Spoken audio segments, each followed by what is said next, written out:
अमित विशेष से एक बार फिर आपके सामने हूं। पहले तो चलेंगे संभल उत्तर प्रदेश में जो दंगे हो रहे हैं उसके बारे में बात करने के लिए। संभल में जो शाही जामा मस्जिद थी, असल में संभल जो है ये जिला है, जिले में चंदोसी नामक स्थान है जहां पर ये मस्जिद है, शाही जामा मस्जिद। वहां पर सर्वे करने के लिए लोकल कोर्ट के ऑर्डर थे, ये हाई कोर्ट या सुप्रीम कोर्ट के नहीं थे, लोकल कोर्ट ने ऑर्डर करा था कि आप लोग इसमें सर्वे करिए, क्योंकि एक पक्ष कहता है कि ये जो संभल में यानी चंदोसी में जो मस्जिद है, ये जो जामा मस्जिद है, यहां पर हरिहर मंदिर हुआ करता था। अब ये जो मंदिर है ये भविष्य का मंदिर माना जाता है, क्योंकि ये मंदिर जो हरिहर मंदिर था ये भगवान कल्कि यानी कल्कि अवतार यहां लेने वाले हैं भगवान विष्णु आने वाले समय में। जब 1526 में बाबर सत्ता में आया तो बाबर ने बहुत सारे मंदिर तोड़वाए, उसी दौरान ये मंदिर भी तोड़वाया गया। हरिहर मंदिर को तोड़वा करके वहां पर ये शाही जामा मस्जिद बनवा दी गई, और 1526-27 के बीच, और मुसलमानों का कब्जा हो गया। फिर ये जो मस्जिद है 1920 में अंग्रेजों ने इसे प्रोटेक्टेड मॉन्यूमेंट के रूप में नोटिफाइड कर दिया अंडर सेक्शन 1905 एक्ट के तहत। आजादी के बाद भी ये जो मॉन्यूमेंट है इसको सरकार ने बड़ा महत्व दिया, और ये एक तरह से आर्कियोलॉजिकल सर्वे ऑफ इंडिया के पास भेज दी गई ये मस्जिद। किस लिए? क्योंकि ये मॉन्यूमेंट है, इसको बचाया जाना चाहिए, इसकी care archaeological survey of India को करनी चाहिए। जबकि वर्तमान में ये मस्जिद एएसआई के पास नहीं है, इसकी देखरेख एएसआई नहीं कर पा रही है, क्योंकि वहां पर मुस्लिम समुदाय का ही कब्जा है। अब इस मस्जिद का सर्वे जब रविवार को शुरू हुआ, रविवार को सर्वे होते होते वहां पर दंगे हो गए। अब अगर मैं आपको बताऊं कि ये जो दंगों का पूरा फलसफा है, जब कहीं विशेष समुदाय के एक क्षेत्र में दंगे होते हैं तो दंगाई बाहर से आते हैं। मैं कई बार गया हूं दंगों के बाद दंगों के बारे में पता करने के लिए। सहारनपुर में जब दंगे हुए तो मैं वहीं था, अगले दिन मैं वहां पहुंचा और पूरी डिटेल पता करके आया हूं। तो पता मुझे उस समय भी चला था कि बाहर से लोग आए थे, अनआइडेंटिफाइड लोग थे, बड़ी बड़ी ट्रकों में आते हैं, जैसे दिल्ली में भी हुआ था। तो ये कौन से लोग हैं? अब यहां पर आकर के आप लोगों को समझना पड़ेगा कि जो नेशनल रजिस्टर ऑफ सिटीजन्स है, जिसकी डिमांड की जा रही है लगातार, 1951 में जब कंसेंसस हुआ, उसके बाद से सरकार ये कोशिश कर रही है। लेकिन दुखद सच्चाई क्या है कि भारत में सिवाय असम के और कहीं भी एनआरसी लागू नहीं है, नेशनल रजिस्टर ऑफ सिटीजन्स। अब इसका फायदा क्या है?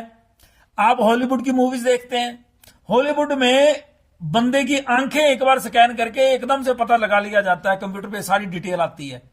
अब तो हॉलीवुड बॉलीवुड की मूवीज में भी कहीं कहीं देखते हैं हम लोग, पूरी डिटेल आ गई। हमारे यहां डाटा ही नहीं है सिटीजन्स का।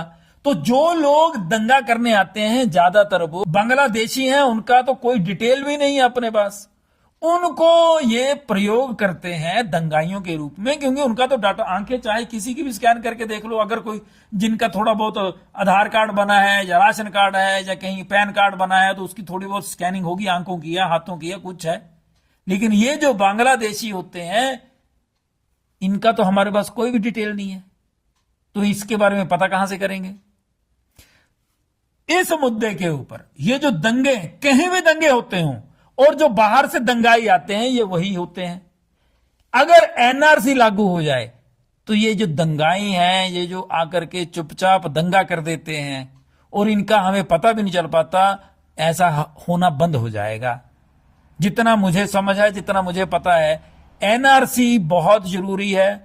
ये जो दंगे हो रहे हैं इसके पीछे कोई भी हो, इसके पीछे कोई भी हो सकता है, किसी का भी नाम ले दो, लेकिन जो दंगे में आए लोग उनको पहचानना तो जरूरी है ना। लोकल तो थे, लेकिन जो बाहर से लोग आए उनको लेकिन जो मेन कल्प्रिट होते हैं वो बाहर वाले होते हैं, क्योंकि उनको किसी से कोई हमदर्दी नहीं, कोई जान पहचान नहीं, वो बहुत नुकसान करते हैं और उनको पता है कि हमें भाग जाना है।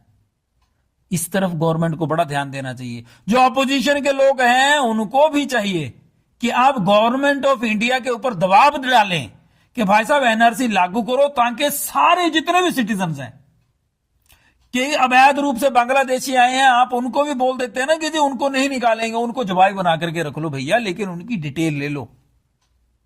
जो भी अपोजिशन वाले नेता हैं वो सारे अपने घरों में उनको जवाई बनाओ, लेकिन उनकी डिटेल तो ले लो। क्योंकि भाई साहब जो हथियार होता है ना, उसकी ना जाति होती है, ना उसका धर्म होता है, ना उसकी राजनीतिक पार्टी होती है।